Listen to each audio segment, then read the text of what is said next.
I'll carry till I see Jesus. My cross I'll carry till I see Jesus. My cross I'll carry till I see Jesus.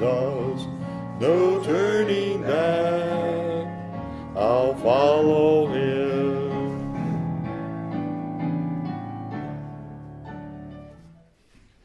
That's beautiful. You may be seated. There must be a fourth verse someplace out there. Now, who knows that verse? It would be awesome if the words were simply, I will, and then you leave. All right. Not now. No. I am honored to invite you to sit here and to listen today, and I ask you to really open up your hearts and mind. I had a wonderful conversation with Jeff yesterday and got to visit with him, and he finally got to meet David Williams. And that was a major feat. But I'm glad to invite you to come forward, and I surrender the pulpit to you and let you just preach God's word. Thank you. Thank you. Well, it's nice to be back here again. Last time I was here was in October, and we've had the holiday season already, and I hope all of you were able to have a nice Christmas. And it was a little cold opening up into the new year. Hope you all survived the deep freeze down in Jamestown, which is about an hour or two south of here. My house, I looked at my thermometer, not my thermostat. That would be inside the house. Thermometer, and it was about 3 a.m. About a week or so ago, and it got to 15 below. So that's pretty cold, 15 below. And the only problem in my house was the supply to my kitchen sink froze.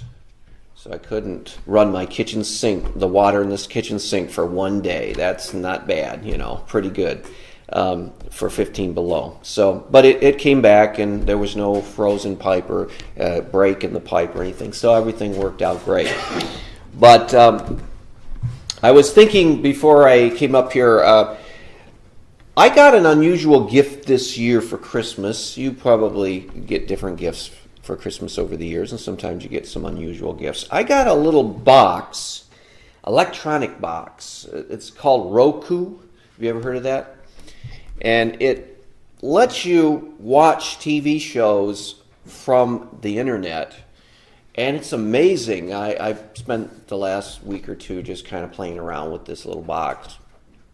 I hooked it up to my TV, and you can watch a lot of the cable shows, the History Channel, Discovery Channel, National Geographic. I mean, all these shows you can watch on your TV with this little box.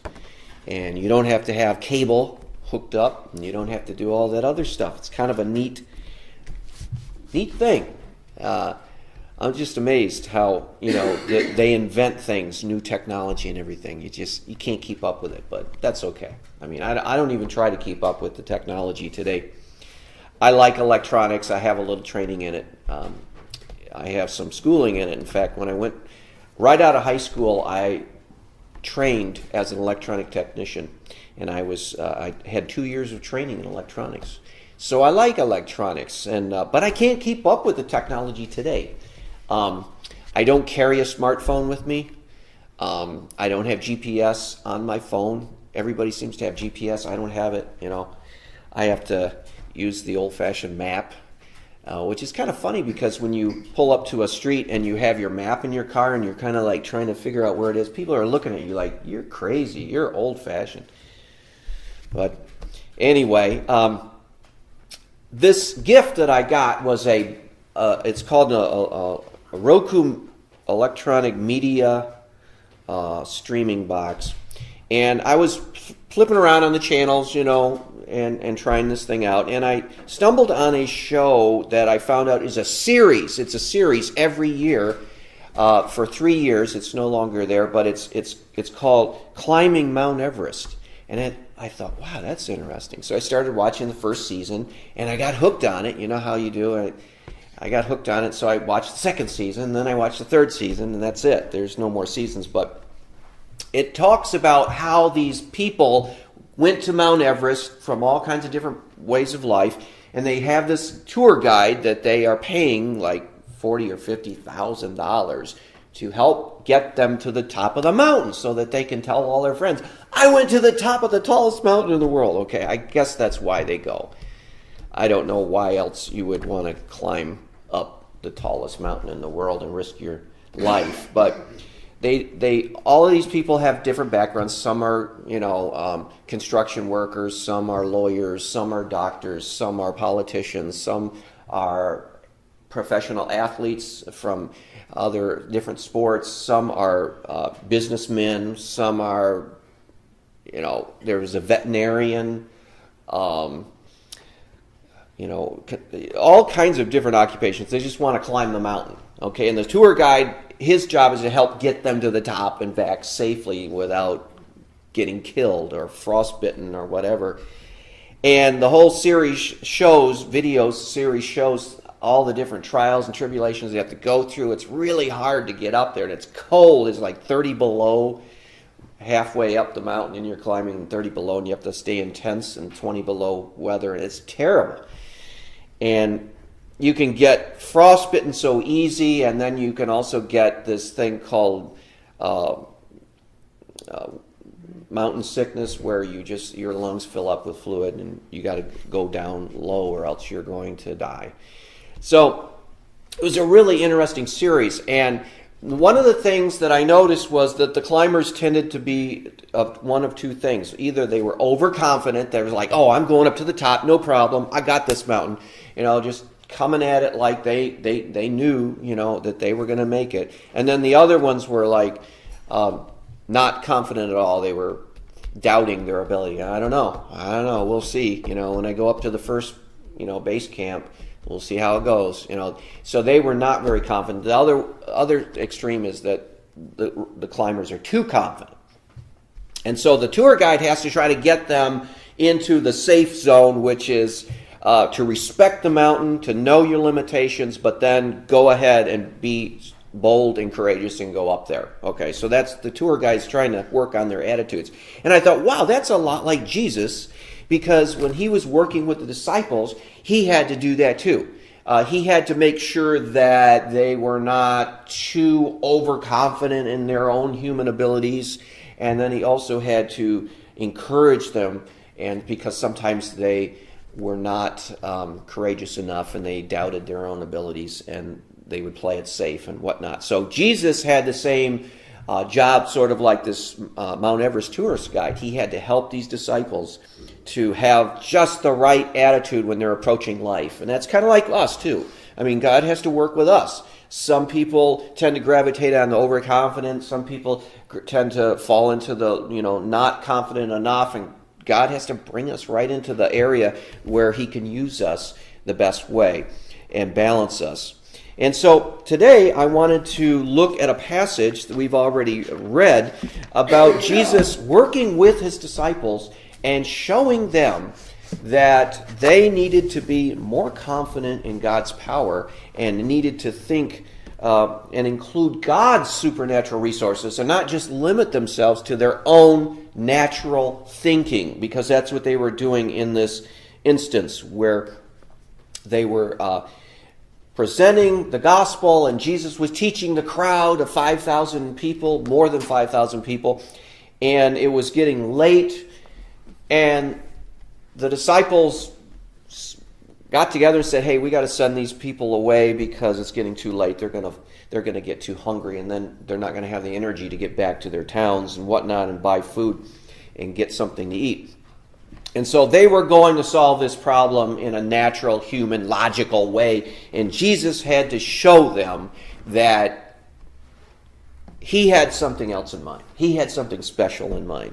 And so, and we can learn from this. We can learn from this example because God wants to do things in our lives many different times, but we limit ourselves because we don't think in terms of God's resources. We limit ourselves. We say, we can't do this. We can't, I can't take this step, or I can't achieve that, or I can't fulfill that because I'm limited. I don't have enough gifts. I don't have enough talent. I don't have enough this or that. And God has to come through and sometimes speak to us and say, yes, you can, with God's help.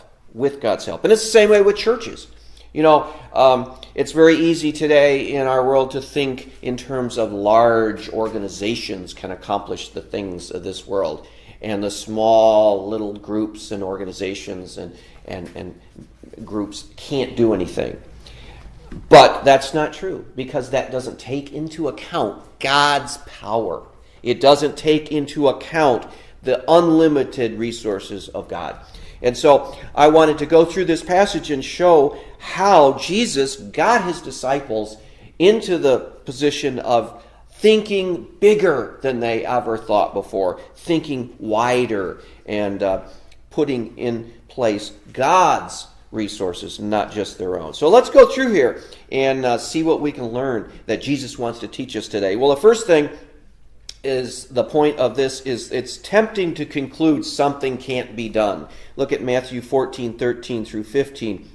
It says, when Jesus heard what had happened, he withdrew by boat to a solitary place. Hearing of this, the crowds followed him on foot from the towns. When Jesus landed and saw a large crowd, he had compassion on them and healed their sick.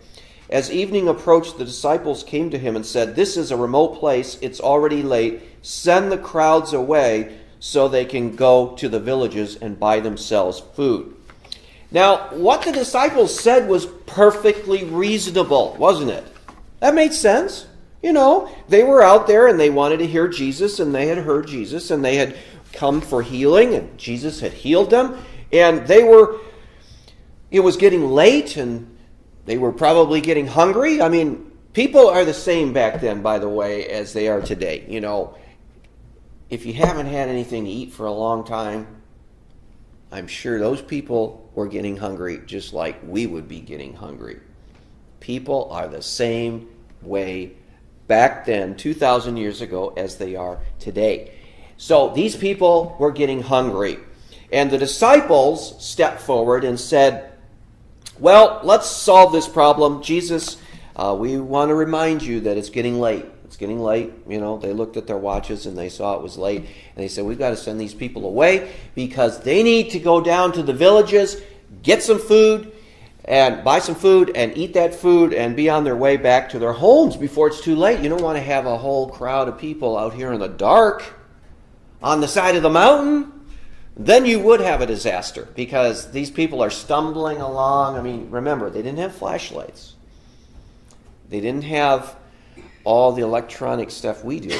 So, and they couldn't just get in their cars and drive down the road. This was, in the ancient times, it was dark. And when it got dark, it was dark. And they needed to get back home, and they needed to get something to eat.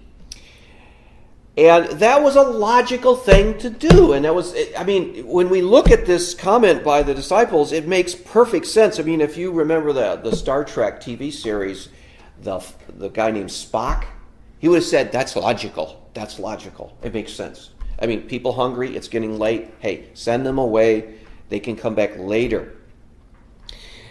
Now, we are all tempted to think only in these terms of natural, logical, rational. You know, we look at a situation, we're trained like that in our culture, aren't we? We're trained like that. We look at a situation, we go, okay, let's see. This is how we should do it. We think things through. We try to think things through. But we would be tempted to do that all the time if there were not an all-powerful God who can intervene in situations. And the disciples were tempted. They were used to thinking in terms of thinking things through, but they didn't think in terms of what God might have in store. God might have wanted to do something different in this situation. And in life, we are always tempted to go with the safe, comfortable, natural, typical response. But God oftentimes wants us to hold up, wait, consider some other possibilities before you just go and fall into that normal, natural, typical way of thinking. And so I can imagine God in heaven is frustrated with us as humans. He's saying they can do so much more than they do, but they think the same way over and over again, and they only consider what they can do in their own human natural ability. And that's what the disciples were doing. They were thinking just from the rational, logical point of view. They were thinking, okay, the people are hungry, it's getting late, they need to leave. But they didn't realize that Jesus had something better in mind. He had something different in mind.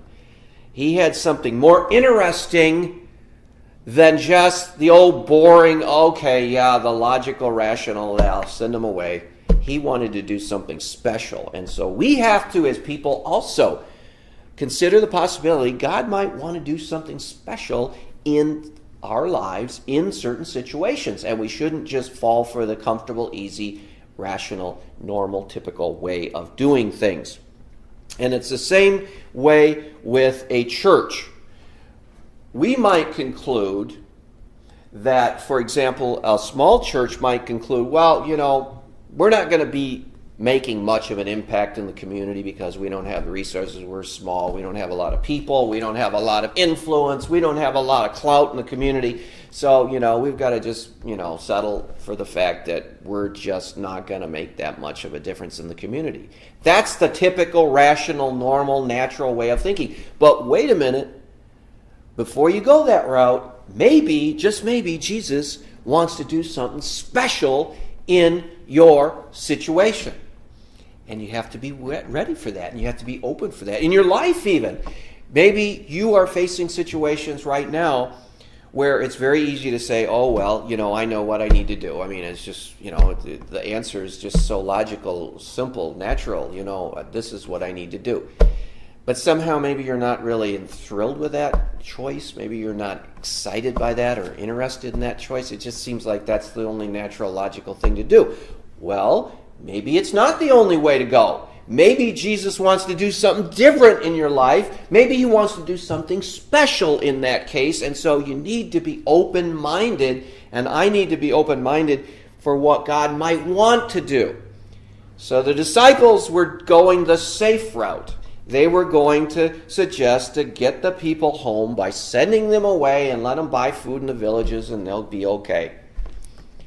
Jesus had something special in mind. And he shows them later what he has. Now the second point is, with God, all things are possible. The disciples forgot that, evidently, but Jesus reminded them. It says in Matthew 14:16 through 17, Jesus replied, "They do not need to go away," that is the people.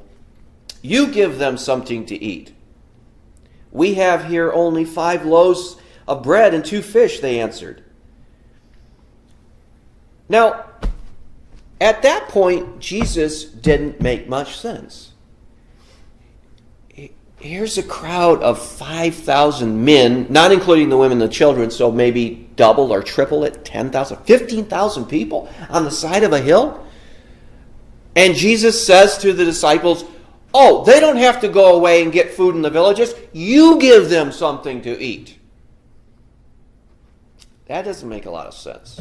That doesn't make a lot of sense. And that's why the disciples said, well, we only have 5 loaves of bread and 2 fish. Now, the real truth is they didn't even own the 5 loaves of bread and the 2 fish. In another story, in a parallel account in the Gospel of John, it says that there was a boy who had 5 loaves of bread and 2 fish. The food was not even the disciples. They didn't have anything. And they had to take the food from this little boy who happened to be on hand. His mom had packed him a really nice lunch. Isn't that great? His mother, he probably said, I wanted to go see Jesus. I heard a lot about Jesus. This little boy wanted to go see Jesus on the side of the hill. And his mom said, you're not going anywhere but until I pack you a lunch. And his mom packed him a nice lunch of 5 loaves of bread and 2 fish. You know what? If I was in school and my mom had packed me 5 loaves of bread and 2 fish, I don't think I would have ate that. I don't know about you. Did your mom ever give you 5 loaves and 2 fish? I mean, when my mom packed my lunch, she gave me like a bologna and cheese sandwich. Oh, that's good. What else? Maybe some raisins, a Twinkie, some celery, maybe. You know, all kinds of different things, but not just 2 fish. But this boy, that was way back then, though. I mean, those kids were hardy. They knew how to cook fish and do all that stuff. So, anyway, the little boy had the 2 fish and the 5 loaves, and the disciples, I don't know how they got it. They took it away from the kid. I don't know. But they said, okay, Jesus, how are we going to do this? We've only got 5 loaves of bread and 2 fish. How are we going to feed this whole crowd? And they were thinking, okay, that's the end of that because there's no more food. And Jesus wanted them to understand that reality is a lot more than just what the natural evaluation of reality is. They only saw 5 loaves and 2 fish. That doesn't mean that that's the only food that's available. That's the only food that you can see right there in front of you. But Jesus wanted them to think bigger, think higher, think beyond what they had ever thought before. He wanted to stretch their minds. He wanted to expand their minds. He wanted to say, look, you're thinking just in a human perspective. Start thinking bigger because God, the Father in heaven, wants to do something special. He wants to do something different here. He wants to do something fantastic, supernatural, miraculous. And I'm reminded of the passage, one of my favorite passages when it comes to finances. It says, Philippians 4:19, my God shall supply all your needs according to his riches in heaven by Christ Jesus. We should not consider our resources simply limited to what we have on earth. It says in this passage in Philippians that there are riches in heaven. There are resources in heaven. There are things that you need in your life right now that you already have it. It's in heaven. And it's a matter of God getting what's in heaven, what's in his unlimited storehouse, into your life and into my life. And so Jesus is saying to his disciples, stop limiting your evaluation of what you have and your resources to just this simple earthly, human, rational thought. Consider the resources of God as your resources. When God is in something, he will provide the resources for whatever it is. And so these disciples had to learn that. Now, I often think when I hear the disciples come up to Jesus and say, we got to send this crowd away. What were they really saying? Were they concerned about that crowd getting hungry, about that crowd not getting their way home? They were probably concerned a little bit. But you know what they also might have been? They might have been getting hungry. And so by saying, we've got to send this crowd away because they're going to get hungry, they were probably really saying, Jesus, let's send this crowd away because we're getting hungry. We want to get something to eat. We want to go down to the villages and get something to eat. And they were thinking that this was going to be a typical, normal day. And they were going to be eating the normal, typical way. And Jesus, though, on this occasion, on this special time, was going to do something different. And so he was going to do a miracle. But the disciples didn't know that. Now, in our own lives, we need to be mindful of the fact that most of the time we're going to be functioning in a natural way. We're going to be eating normal food. We're not going to be eating miraculous food. But there are times in our lives that we have to be open to God breaking through because he wants to do things in our lives. And sometimes we can stop him if we don't believe and we don't act and we don't take it seriously.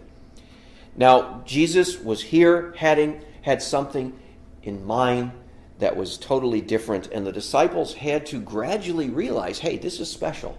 God wants to do something in our lives. And it's the same way in our lives, and it's the same way in this church. On a natural human level, the church, not much resources, not much influence, not much power, not much standing in the community, not much of anything that's really going to make a difference for Christ. That's the human natural evaluation. But we need to think in terms of what God can do through the church if God is in it. Now, if God is in it and it's His will, you can do anything. We can do anything. The church can do anything. The church can be a small little church and make a huge impact in the community. And the big churches, the huge churches, the mega churches, they could be big and huge and have big budgets and a lot of people attending and not very much influence in the actual spiritual, moral life of the community. And I've seen that happen.